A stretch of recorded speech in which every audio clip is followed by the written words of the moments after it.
Welcome to Growing Your Team, a podcast designed for small business owners seeking to grow their company with the help of employees and contractors. Your time is limited, which means growing and leveraging teams is essential for business success. The Growing Your Team podcast is the place to learn tips and techniques designed to help you know when it's the right time to hire, how to select perfect fit team members, and how to maximize productivity while creating a positive work environment. Drawing from her 10-plus years of leadership and hiring experience, here is your host, Jamie Van Kuyk.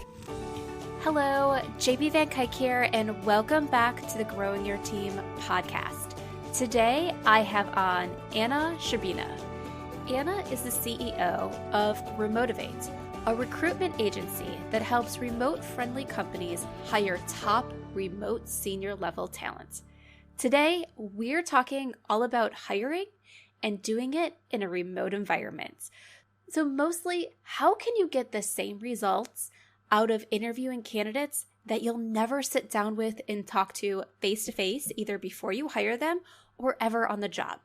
How you can leverage those remote interviews, those video and phone interviews to be effective and help you discover the top talent that you need for your business.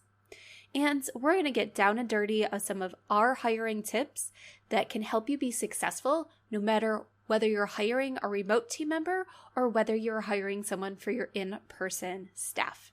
So let's jump right into the conversation. Welcome, Anna. Thank you so much for coming on the podcast. Can you kick us off with introducing yourself and telling us a little bit about the business that you run? My name is Anna Shcherbyna, and for the last 9 years, I have had the experience of doing operations and recruitment internationally with companies from all over the world. In the last 3 years, I've been doing it remotely, and in the last 2 years, I've been running a business specifically that helps online businesses hire remote staff. It's been an amazing experience. We're all still learning, my team and I. We're consistently improving our processes, and it's been an amazing journey to help so many new online businesses all over the world. Yeah, that's so great. And so question, because you mentioned online businesses there at the end, but now I feel like we're at a point where more people are open to remote staff than have ever been before because they were forced to for the last few months. So do you find that more of your clients are online business, or do you have a lot of brick and mortar businesses that can have remote staff coming your way as well? It's interesting. I would say just because of my network, I'm in quite a lot of communities where it is online businesses, online entrepreneurs, the e-commerce, the agencies, the drop shippers. So definitely a lot of online businesses. But due to this year and how so many companies are now thinking of, okay, I need extra help and I can't hire in the office. How do I do this remotely? I've had some interesting conversations. People are starting to go in that direction. They're a little bit more hesitant, not as open, but still super interested. And I've had conversations around, social media manager, I could do that. We could hire that online, or VAs, or people that they can hire for multiple reasons all around the world. So a lot of companies are now, I can hire overseas. That's super interesting. That could be an opportunity of discovering somebody new and that has maybe a different background and culture and a different perspective that they wouldn't have had found in their own country. So super interesting. Yeah, I think it's so interesting, and it's so great, like the opportunities that you have once you take down those borders of someone has to be able to commute to the office. You have such a wider playing field of quality talent that you can hire, and then sometimes happier talent too, because people don't have to worry how far away they live from the office, that they have to get a house in a certain place and then in conflict with where do the kids go to school versus how long their commute is. And remote work just provides so many opportunities on both sides of the perspective, the employee and the employer. Yeah, absolutely. And it opens up so many doors that I feel like, and opportunities, as you said, that people don't really have never even thought of or realized. I've had so many candidate conversations where they were like, I decided to work remotely because, and put in any reason, due to COVID, due to now my children are staying at home and I need to help them with homeschooling. But once they discover that, there's so many other things that come up. It's like, oh, well, I don't have to commute to work anymore. I don't have to spend all this money on sitting in my car in traffic and driving to work. I'm saving money. I'm able to travel more. I have more flexible hours. They usually start to work remotely for one reason, but all of these opportunities start opening up. And the same thing goes from an employer perspective. All of a sudden, they're able to save tons of money on overhead. They're able to have a wider variety of candidates and applicants. I mean, we've posted, for example, for a project manager position and got over 600 applications. There's no such thing as headhunting in remote recruitment because we don't need to go hunt for some amazing candidate. We get hundreds of candidates applying that are looking for opportunities that are amazing candidates. So it's definitely a unique experience, and it's still a learning experience for a lot of companies and candidates, but we're getting there. We're getting there. We're teaching the space. Yeah, so that learning experience, that is something that I want to talk more about. I was helping someone interview for a position, I think it was June, July timeframe. So it was remote.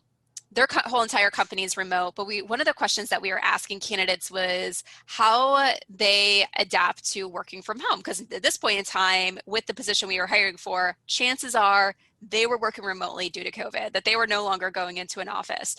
And it was an interesting question because I was surprised when candidates were so candid with the fact that they had such big struggles learning to work remotely. Mm-hmm. And I was like, wait, you're in an interview talking for a remote position, and now you're telling me that you're struggling. But I'm like, thank you for being honest, because we know, yep, you're probably not the right fit. But what do you do in your interviews to make sure that someone has the ability to be a remote worker?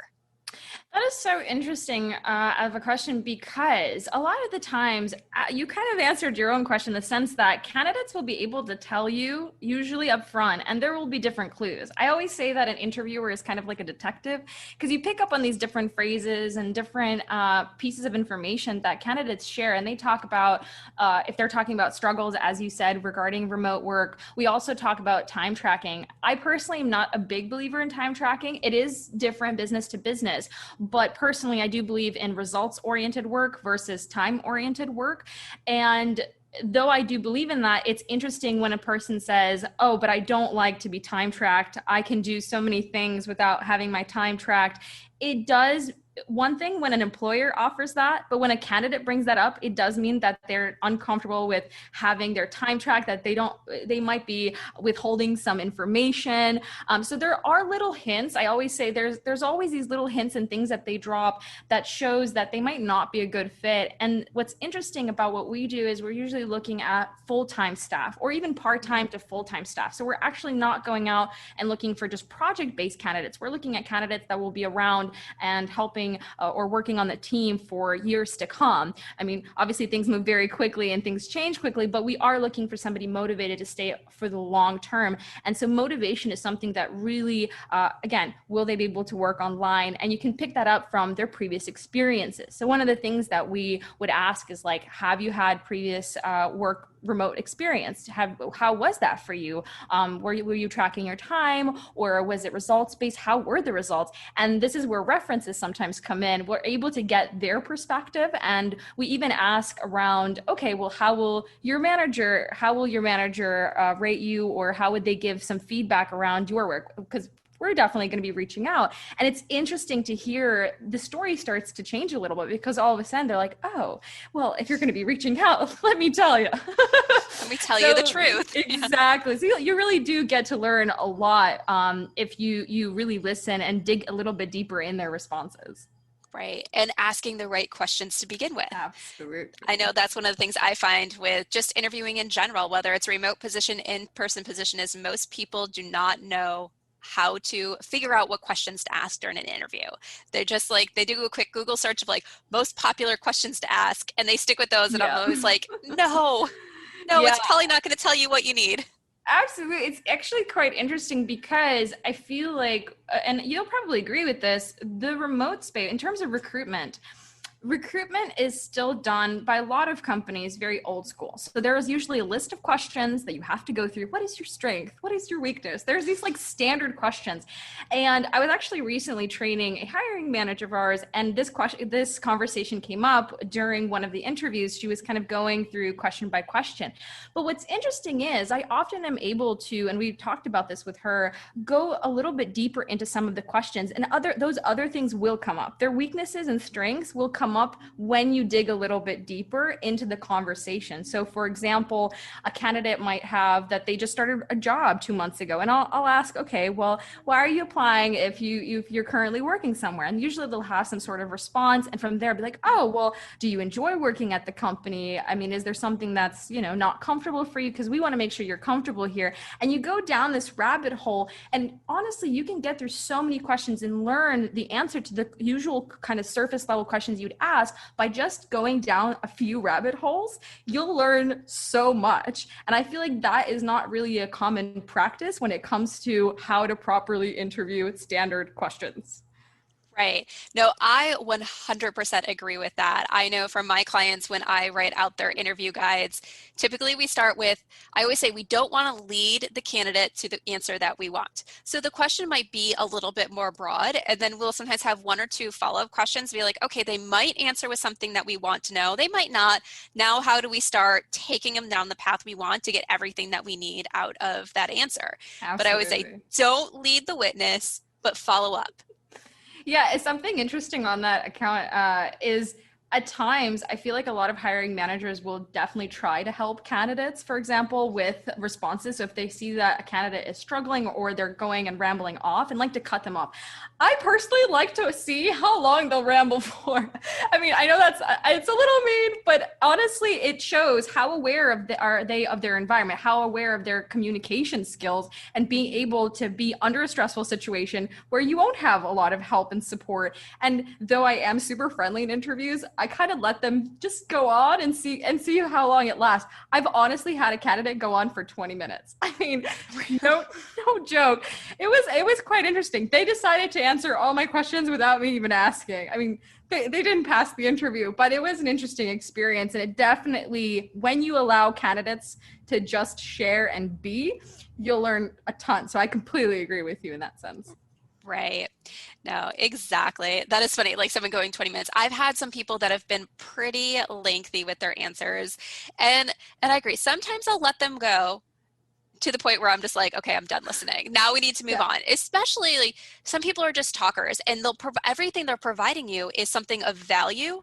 So you're like, okay, this person really knows what they're talking about. They're providing things of value, but I need to be able to report back to my client that I'm doing these interviews for. Can they do everything? Like, have they checked all the boxes? So we need to move on to that next question. Absolutely. But at the end of the day, if that is also, that is an ability you're also looking for, and especially with remote recruitment, they need to have, and I'm talking about any candidate you're hiring for, they need to have the appropriate and good communication skills, and being able to have a good, clear response, and being aware of that good and clear response is going to be a huge skill to have when you're getting on calls and all of that, because you are not in the office. You need a clear, fast update, understanding whatever it is. And a lot of candidates, they don't know that. And that also ties in with, how do you know if a candidate is right for a remote position? Communication skills is a big one. Right. Yes, definitely. So before we go too far down the rabbit hole ourselves with just chatting, I know you were mentioning before we got on the call that you have a 5-step process for really structured remote recruiting to make sure that you are getting the right person. Tell us more about that. Absolutely. So we've actually developed out, and this comes from all of my years of doing recruitment and being in different companies and seeing how different companies do it and what works and what doesn't. We've developed this 5-step hiring funnel, as we call it, which is pretty much a step-by-step process candidates need to go through for any position to be able to get to the interview phase. And what's interesting is a lot of companies might have a CV and then an interview. So they'll go through a ton of different CVs or resumes, and they'll pick out a few candidates that really stand out based on their experience, from their background and things like that. Well, actually, when we just started out the business, we didn't ask for a CV. We actually looked at completely different, our entire process took care of that, of collecting all the information we needed without CVs. Obviously now we do collect that and it's a good piece of information to have, but it's not a priority. So what we've developed out that really works for us pretty much for any position, and of course we're tweaking it from position to position based on what the needs are and the requirements, is a questionnaire. So a detailed questionnaire of work expectations, work background. We're actually asking them around the requirements we're looking for. So for example, if we're looking for an SEO specialist, we'll ask about what are your favorite tools that you use for SEO. So we're going into a little bit deeper in terms of their work experience so they get to share rather than their CV speaking for them. So we give them a voice. So that's the questionnaire.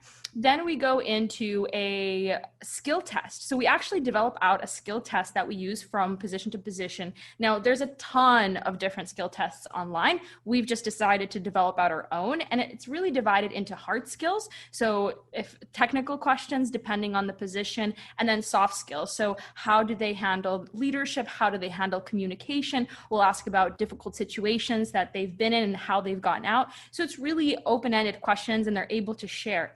Now, through those two steps, we're also looking at their character, their personality, how are they communicating? So not only are we getting the information that they're sharing with us, we're also reading between the lines. And that's a really big thing to watch out for, is like, how fast are they getting back to you? How well are they able to respond? Are they giving you, hundreds of paragraphs of information, or can they clearly communicate and get to the point? So questionnaire, skill test, then we ask for a video. So for most of the positions, and not all, because obviously some positions don't really require it. I mean, I don't need a video from a developer. I need to get on a call, and those two first steps in a video is the most important, and the interview is the most important. But for most positions, and I'd say 90 to 95%, we actually request a video. We provide a timeline, so 1 to 2 minutes. Here are the 3 questions you need to answer. And it's fascinating because we're looking at, can they follow instructions? How quickly are they going to record? How original is the video? How are they communicating? So we're looking at so many different aspects. And also it's a great opportunity for when we send all this information to our client that we're hiring for, they get to actually see the personality of the candidate. And that's something we're definitely watching out for as well in the process. Like, will this person actually mesh? I mean, I know that's a bit of a rough word to use, but it's true. Is this going to be a culture fit? Is this going to be a good culture fit in the business? And personality is a big one. So the video, then there's a first interview with us, myself, a hiring manager, somebody on our team. And so we usually are looking at, what is the salary expectation? What are the motivations behind why they're applying, and really take a deeper dive into that. So we're kind of covering all our bases, but also trying to fill in any gaps that the application has shown us. So in all of the steps, there's sometimes things that are just threw us off a little bit. So we were going to fill in the story, try to figure out what's missing, what's happening. And then from there, if they fit the requirements, if they have provided their CV, the case studies if needed, the video. So we've ticked off all the boxes in terms of the character we're looking for, the personality. They've shown good soft skills, hard skills, background experience in terms of what they've done. Only then they get into the final step. And that's the final interview with the employer. If everything goes well, we usually do reference checks, which I always encourage. And a lot of people actually in the online space don't do that, which is fascinating. For some reason, the corporate world, it's a practical thing to do, but in the remote space, online businesses, for some reason, never do reference checks. But that's definitely a great bonus aspect if you can do that and if you have the time to do the reference checks, and we definitely do. So that's kind of the step-by-step process. Yeah. So there's a few things I want to dig in there, but let's start with the reference checks just because it was the last thing that you mentioned. Yeah. So I know some of my clients, I even had one, they were a brick and mortar business. The person was going to be there face to face. So it wasn't remote. And we got to the point to doing reference checks and they're like, what's the point of taking your time to do reference checks? No one's honest. And I was like, what? I think they were to the point because they came, now this was a smaller company, but this person had come from corporate where they were known in corporate. The corporate will go out to try to protect their butt and tell you, oh, you're not allowed to say anything but saying yes or no if the person worked there and dates, and preferably refer them out to the HR department. That's a lot of times what you'll get at corporate is they don't want you to say anything from a business side, like representing as a business because they don't want the business to be in trouble if a lawsuit comes around. So I was like, you're surprised, like people will share things. And we got a lot of great things from these reference checks. And the good thing for that was it proved everything that we had questions about during the interview. So for some of it, we were able to say, yes, this candidate is a good candidate because of XYZ. And we already knew that ABC were things where this person might have to develop a little bit more. Now we know that it's a definite because of the fact of these reference checks. So I love them. But what kind of, especially because you say remote businesses don't want to do them, how do you convince them that they're worthwhile? Well, our clients, we do it for them. So that solves that problem. But for small businesses in general, it's not that I think they just never saw it as an option. I think that's what it is.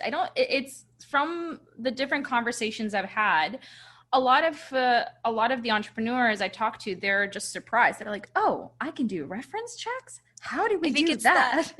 Yeah, I think it's that I'm not big enough to need to do that yet or to qualify to do that yet. Because the same thing with background checks. Like I know a lot of small businesses are like, should I do a background check? It's like, well, why wouldn't you? Like, absolutely. It's something new for them because again, when you're in corporate, I think it's just a logical next step. But in remote businesses, as you said, it's like, oh, well, how do you know that they'll give you the right telephone number or the right email address and things like that? But what's interesting is you can actually do a bit of background check on the references before you contact them. So everyone's on LinkedIn these days. And so usually when I ask for 2 or 3 references, I'm also looking at, okay, well, what's the title of that person on LinkedIn? Does it match what they were provided? I've had candidates provide me with contact information, and going in, I'm like, this person's a designer at this company. This does not look like your manager. Can you provide another reference? So you can do a little bit of digging. I mean, it takes a few minutes to check on LinkedIn. So that's one. So definitely being able to show that it's a possibility, definitely doing a little bit of background check before contacting them, because it's true. It might be just, a relative, a friend, it could be a coworker. And that's something we also point out. We're not looking for coworkers. We're looking for your manager, your boss, even if they don't work there anymore and all of the other excuses that are provided. We just want to have a conversation. Now, just to kind of add something that I think is super interesting is a lot of the entrepreneurs that I've worked with, they really struggle with what are the kind of questions to ask and how do you really get information out in terms of some of the red flags, so to speak, as you said, that can come up during the interview, and you're trying to see that in a conversation with the reference. Because a lot of reference checks, they're trying to be nice. I mean, we're all trying to be nice. They understand that everybody wants to work, everyone wants to be able to continue growing and learning. So they're trying to do their best.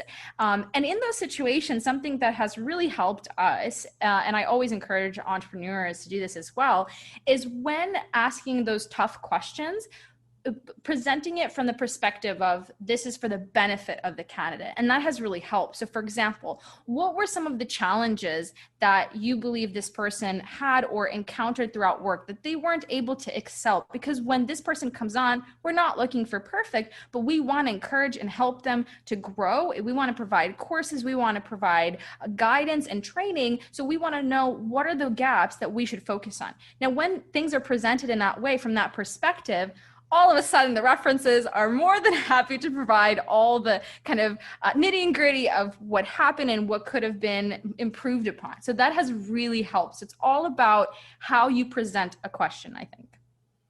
Right. No, I totally agree with that.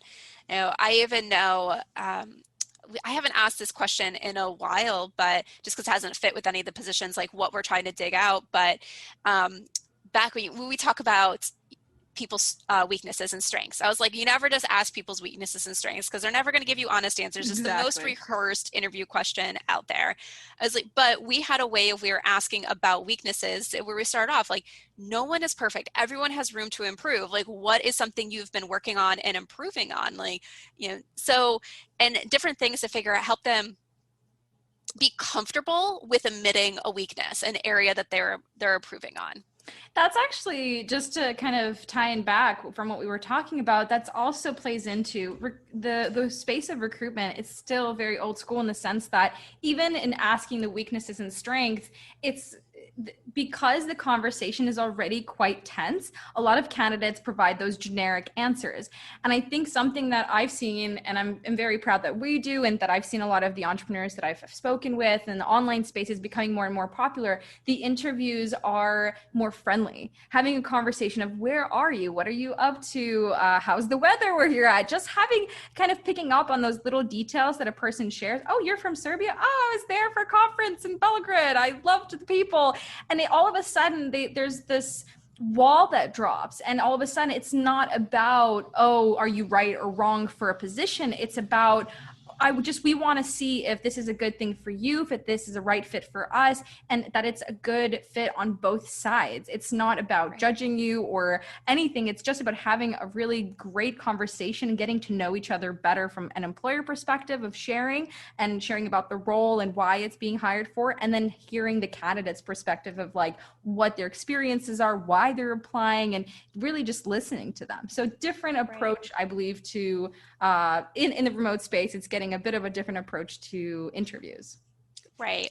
Now, you reminded me of this one time with a client of mine, and obviously this was for an in-person position, but I'll share the story anyway. I'm pretty sure I've shared it on another episode, but for this client, he was hiring personal trainers, and he was having people come down and do a face-to-face interview, and he was like, I just don't feel like I'm getting to know them, getting to know their personality, and then I was just like, so we were talking more about things, and I was just like, you're having people who wear typically workout clothes every day, that are used to being in a gym, working out alongside their clients, coaching their clients and everything, now get dressed up, sit down, and have a face-to-face interview. I was like, talk about being uncomfortable.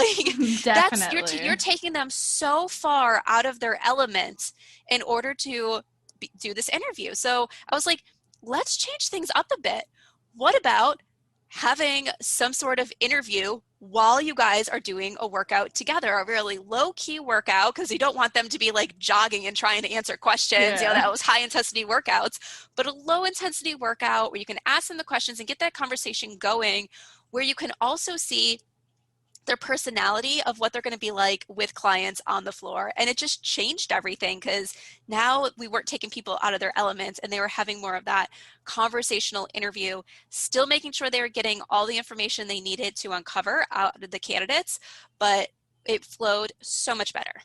Absolutely. I completely agree that the more comfortable a candidate is, the better you'll have an understanding of where they're coming from, why they're doing what they're doing, to be able to really get more information up front, because usually all those interviews are super tense. It's so hard for candidates to be able to share, to be able to express themselves, their genuine selves. And if you find that connection, if you can make them comfortable, they're able to share more. Now, just to add on to that, something that a lot of employers say is, and the struggle is, well, I want to see them under a stressful situation. Like, I want to see how they handle stress. And I've been interviewed, and I think I was it was such a tense interview that I was shaking at the end of that, which I'm pretty good with stressful situations, but this person made me so uncomfortable.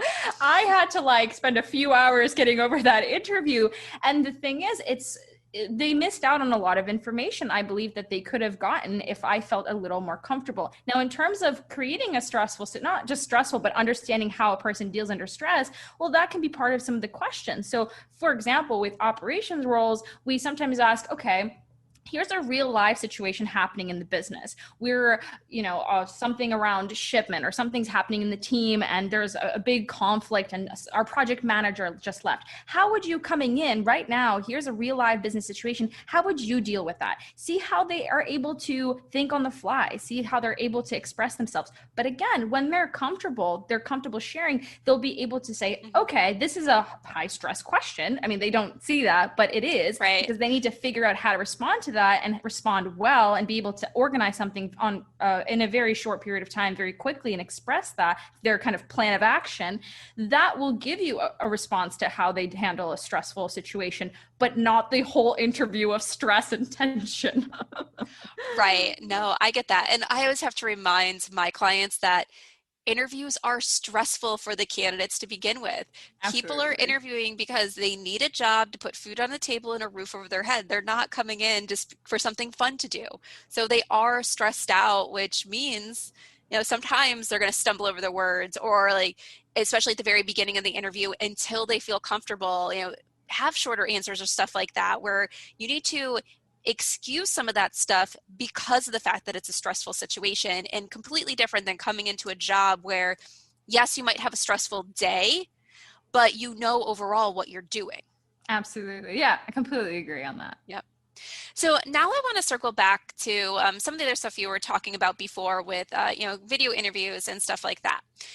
So with video interviews, you have some people that work remotely all the time. They probably have equipment to do very nice video interviews. You have other people that this could be their very first time going to be working remotely, doing remote interviews, and they don't always have the best equipment. So cameras might be a little darker, stuff like that. Do you feel that it's fair to judge candidates based on the quality of the equipment that they're being able to use? So maybe their interviews not coming through as well because they don't have the equipment yet. That's such an interesting question, because I've had to do, even for in-person, because I started out with also hiring for in-person all over the world, hospitality space, like all of that, but I still had to interview candidates via video. So after like 9 years of seeing all kinds of the stories I could tell, of course we don't have the time, but I do think it's about establishing what's okay and what's not. So for example, I don't need somebody to come in with a suit, because you're working remotely. Unless it's for a brick and mortar business, they need somebody that's going to be coming into with a suit and dressed a certain way. I always say, if they're in a t-shirt, it's completely fine. They're just, as long as it's presentable and they're not in pajamas. So understanding where that line should be drawn is so important. So for example, as long as I can hear them clearly, their internet connection is good, then the quality of the sound and the tech is not so big a deal, because some people are just starting out working remotely and they don't have the tech, and companies sometimes provide that. But then my line, for example, is drawn where they don't have the right internet connection and I can't have a normal conversation for the 20, 30 minutes that we're speaking. Now, if they can't have with the notice that they've had, so they had a few days to prepare all of the tech and all of the connection aspects of finding a place that they know is going to have good connection. They show up and their connection isn't good and they're not able to present. That, I think, is definitely where I draw the line. And I think it definitely varies from entrepreneur to entrepreneur. It depends on what they need. So if they need somebody who's going to be a sales rep and the connection isn't good, or they're not dressed appropriately, or they don't have the tech and the company doesn't provide the tech, for example, then that should be looked out for. So I always say, judge based on the things that are actually important to you, based on how they're looking, based on what the technology that they're using, connection, background. Again, something to draw the line. Some people have done it in the bathroom and I'm just like, okay, that is where I draw the line. For example, there are options where I've had an interview with a girl in the closet. Literally, she was physically in a closet, but now she's been promoted to COO and she's been hired for one of her positions and she's doing incredibly well. It's a 7-figure business, but she has a child and a husband and the house was loud. So she found the quietest place. And I absolutely had no judgment, because that was at that time the best that she could find, and they were moving locations and all of that. So it's just understanding where that line is drawn. And I think when you have that clear in your mind, what's okay and what's not, then it's a lot easier to judge when you're in an interview, and there's not really a guessing game around, is this okay or is this not, because you have that super clear from the start. Right. Yes. No, I totally agree with that. I know some of my clients where, like the one candidate was interviewing in their car, and my client was like, they're in their car. Like, why are they doing that? and I was just like, well, you have to remember, for this position, this is a first round interview of multiple rounds. These people still have jobs. So they're leaving their current job to do an interview, and they might not be able and feasible for them to leave their current job, drive all the way home, do an interview, a quick 30-minute interview, to then drive back to work for the rest of the day. Now, for an in-person interview, obviously they have to make those arrangements to physically get to you. I was like, but for a quick, video conference interview, I'm like, I think that is excusable, because it shows that they're still committed to their current position, that they're just stepping out to do the interview and then going back to work. That is such an amazing example, because I think I definitely do usually draw a line with in the car unless they communicate that. So a lot of the times, the people who I've had do car interviews, there are a few people who were just like, hello. And they're just kind of like, I'm ready for my interview, no explanations. But I think it's obvious that a car isn't the most appropriate place for an interview. And as you said, there are circumstances. So I have had a few people say, I apologize. I only have 30 minutes. I have a job that I'm still at. And that's why I unfortunately am currently only able to be in the car, but I do have a setup at home. Everything's fine. If you guys hire me and I'll work remotely, I have everything set up. That is completely great. If you communicate that there is an issue, and that pretty much is for anything, right? With the internet connection. Hey, I'm sorry. Can we actually reschedule?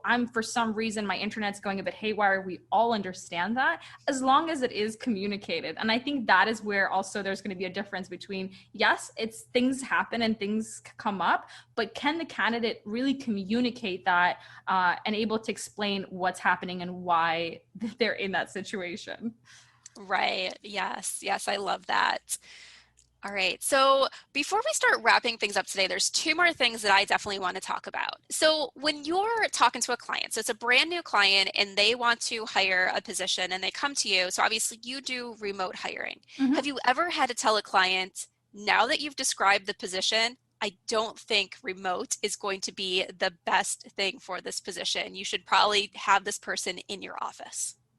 Great question. I don't think I've ever said that, just because as I said, a lot of the companies I work with are online businesses, and the ones that do come to me that are looking to hire remote, even though they have an office, most of the time they already understand that this position can be done remotely. So I haven't had that particular experience, but we've definitely had experiences where they come and it's not the position they wanted. So there are a few things that comes up in a conversation where they're explaining me this position and we want this and this is how it's going to be called. And I'm like, this does not sound like this position. This sounds like you need this, right? So sometimes a client has a need, but it's really having a conversation and figuring out, is that really what they need? Or potentially there is an underlying challenge that could be solved in a different way.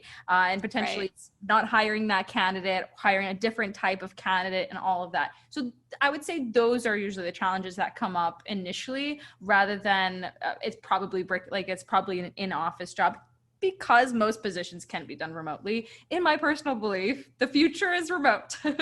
Right. Yep. I totally agree with that. I feel like if the position can be done remotely, it should be an option. I know as I continue growing my business and growing my team, eventually I want to have a brick and mortar location, but not a requirement that everyone needs to come into the office. Have a smaller location for when we need team meetings, but be open to people working anywhere else and flying people in when we have to have those like quarterly team meetings or anything like that. But yeah, it's like just the freedom and the flexibility that it provides, it's totally worth it. Absolutely. And I have found that when giving the right candidates, the right people that freedom, it actually creates a lot more productivity. So people are actually more productive, because if a company has the opportunity to offer, for example, flexible hours, candidates are like, oh my gosh, great. I have to get my kids to school, but then I have all evening and afternoon to work. And I'm so excited because I can do this in the evening. Or, oh my gosh, well, I have to drive my kids at 8 or 9. I wake up at 5 and I love waking up super early. And I have these 3 hours to be mega productive before I have to leave. Or even weekends when they're also, whatever the situation may be. So I felt that with the right candidates, again, people who can structure their time, it really empowers people. People do feel empowered when they're given the opportunity to be remote, to express themselves in the way that they feel most comfortable. And it creates, again, a very productive atmosphere. Not with all companies, of course, that they can do that. But if that is the opportunity, it definitely has a lot of benefits to it. Right. Yep. No, definitely. All right. So the last thing I wanted to talk about before we start wrapping things up was something that I didn't really give it much thought of until someone asked this question the other day. And then you kind of mentioned something before about the time tracking and all that. So someone had asked in a group that I'm in about, how do you keep track of hourly employees' time when they're working remotely, and if there's tools, software, and all that stuff for it. And then people came up and it was like, I don't track them hourly. I just pay per project. So not salary, pay per project and deliverable. And I was like, okay, wait, I think we need to have a whole conversation about this, because you got to make sure first off, you're doing things right when you have employees. And then, you have to build trust with your team members. So making it clear to them that yes, there is something out there that's, I forget exactly what it's called, but you can pay by deliverable. I was like, but if they're an employee, you still have to track their hours, because you still have to make sure they have making minimum wage for their hours worked, and that you're paying overtime. So you still have to track their time anyway. So paying by deliverable for employees, not really feasible.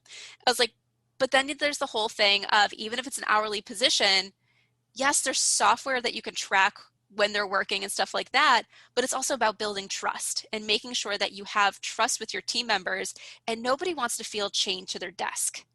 So talk us a little bit about that, because now you're working with more people that are working in the remote space, that have remote teams. And you mentioned, I think, I forget exactly how you mentioned that paying by, or tracking by. You didn't say paying by, tracking by. So what conversations around that do you have with your clients about tracking productivity and pay? Yeah, absolutely. That is such an interesting question. I feel like more people should be talking about it. I feel like there are just certain stereotypes that people stick to. So for example, as you said, some people are, I track everything. There are screenshots. I think Time Doctor has actual screenshots that happen as a person works, and it can be a little bit exhausting, because I think in the back of candidates' brains, there's just oh no, I can't even, what if I get a message? I can't even open up this message. What if it clicks in the moment where I'm looking at a message? It just creates this anxiety, in my opinion, where, and again, this is just my opinion from the businesses I've worked with, but of course it's different from business to business, and but it does create that stress. And I think that is something that's super important to take into account. Now, having said that, like I said, I do believe that it does change from business to business, and it's all about perspective and also the intention behind that. So for example, if the intention is, oh, I need to know what my team members are doing, well, then there's the trust issue rather than actually understanding what, where the hours are going. For my team, I've always had, and this is just an example, it's always been very open to, as long as the work is being done, as long as things are moving forward, we understand approximately how many positions is a part-time, how many positions is going to be a full-time capacity. But recently we started time tracking, and we actually use Toggle, I love Toggle personally. And the perspective isn't we're trying to, track every hour and when you're doing what. It's more from the perspective of how many hours does it take to interview candidates, or how many hours do you personally spend interviewing candidates every month? Because then when we're hiring for the next role to fill, we know which tasks take about how much time, and then be able to anticipate the capacity and what we're going to be filling based on the different activities that they will be doing, different tasks that they'll be doing. So it's all about the reason. And another great example is for developers. They do clock, for example, they have clients, so they need to be able to clock in certain hours, because they are paid by the hour. So there are really good reasons to why you need time tracking. It should. But if the reason is, I don't know what my employees are doing, I need to watch all the screenshots, well, then there's clearly, as you said, a lack of trust. I do also want to point out one last thing that you mentioned in terms of tracking hours, if they're working part-time, full-time, overtime hours. I know that is a very important in the US, probably Canada, a lot of like UK, Australia, but all over the world in a lot of like European countries, Central America, Latin America, it's a little bit different. And that's why a lot of online businesses, they build out their teams more on like contract base. And so that's not as big of an issue. I mean, the conversation still happens. Is this a part-time role? And then all of a sudden, if they're having more work being done, that this continuously should be a conversation that they're having. If a person is working more hours than they are getting paid, then the conversation should be, we need to hire, a new candidate and all of that. But at the end of the day, it's a little bit more flexible in that sense, which is why my personal philosophy is, as long as the KPIs are being met and that's clear and we're having weekly conversations and the work is being done, then awesome. But again, that's because it's for my business and some of the businesses that I work with. But I would say that is all about the intention. Right. Yeah, I think you said so many important things there. And most importantly, the trust. If you need to track because you don't trust that they're working, then that's the problem. It's Absolutely. Either because I would say you're not really ready to have a remote team and you need to figure that out and work on yourself of how do you get over what you have so you can have a remote team, or you have the wrong people in those positions and they've proved to you that they're not trustworthy. And then you have a team issue, a team member issue that needs to be resolved. So absolutely. yeah. And just to add to that, I think what's really something that can really help in those particular situations is KPIs. When you have a very set, okay, here's what needs to happen on a team member level for the month, for the week, for the day, whatever that may be. When you have a specific understanding of what success looks like, then there really isn't a doubt regarding, oh, what if they're not working enough? What if they're working on the wrong things? Because it's very clear at the end of the week, have they completed what needs to be done or not? And I think a lot of entrepreneurs struggle with that, to really understand and define what does success look like. And that's where, when expectations are not set, I feel like that's where a lot of the confusion starts coming in and a lot of the conflict of, oh, are they performing well or not? Yes. Yep. Goes back to expectations. I always say that you have to know what you want. You have to have those expectations set. You need to know them. Your team member needs to know them. So that way it is clear. Yeah. All right. Well, we need to wrap up for today. So tell everybody how they can get in touch with you. Absolutely. So they can get in touch with me through the website, letsremotivate.com. There is an opportunity to book a chat with me if anyone's interested to learn more about remote recruitment or need a little bit extra help with that. I'm actually planning a webinar very soon, so that's going to be on the site. And I will be, again, talking about more in terms of the funnel, how to build that out, as I truly believe that the future is remote. I want to help more businesses, whether they're online already or not yet, but looking to hire remotely. I'd love to help more businesses and really help with the educational aspect. So Remotivate is definitely something that we're definitely going to be working a lot on different projects and educational material. So please watch out for that in the future. Sounds good. And my one final question that I like to ask every guest that comes on the podcast. We've all had leaders or managers that stood out to us. Think of the most impactful leader or manager that you have had, and can you share with us one thing that made them stand out as a great leader to you? Yeah, absolutely. So one of the leaders that really have stood out to me is well, his name was Nate. We worked actually a few years ago when I was his operations / project manager part-time. And I'd say the biggest thing that made him a great leader was encouragement. Encouragement in his leadership style, in the way he communicated, in the way he encouraged everyone to learn and grow. He paid for courses. He took the time to train people or gave them resources to be trained. And even something that stayed with me to this day, every single week, he would have a shout out to one of the team members and be able to really pay attention to what did they excel at that particular week. And so it kept everyone really happy and taken care of and felt like you're doing something that's important and part of something bigger. So I'd say encouragement was why he really stood out for me. Thank you so much for sharing. Thank you so much for sharing everything that you shared today. It was a great conversation, and thank you for coming on the Growing Your Team podcast. It was a pleasure, Jamie. Thank you as well. And that wraps up this episode of the Growing Your Team podcast. Did you enjoy this episode? If so, and you have not done so yet, please subscribe to the Growing Your Team podcast so you can stay up to date on all the latest episodes and hear all the greatest tips from our guest experts on how you can grow your team so you can scale your business. And if you haven't done so yet, please consider leaving us a review. I would love to hear what you think of the podcast, and your review will help other people decide if this is the right podcast for them. So once again, thank you for listening, and be sure to subscribe and leave us a review. Thank you for joining us for this episode of Growing Your Team with your host, Jamie Van Kuyk. Be sure to subscribe and head on over to growingyourteam.com to connect, access the show notes, and discover more ways to hire and leverage your perfect fit team.